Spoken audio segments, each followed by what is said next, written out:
Fix this problem on CapCut. Just follow me in this video till the end, step by step. So let's start. First guys, you don't need to open your CapCut, just go ahead and open your settings of your phone. So right here, open apps option then, and here you will find all the applications that you have on your phone. Search only for CapCut, and when you found it, just open it like I'm doing.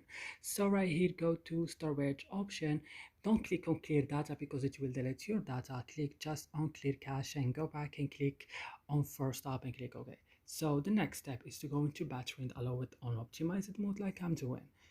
Then you have to back and go to set as a default and open supported links as I'm doing too, and then go to permission and give permission to all of these options right here, and then go to your Play Store, update your CapCut if it's not updated, then go ahead and restart your phone. So that's it guys, I hope this video is useful for you. Don't forget to like, subscribe, what, and I'll see you in another video.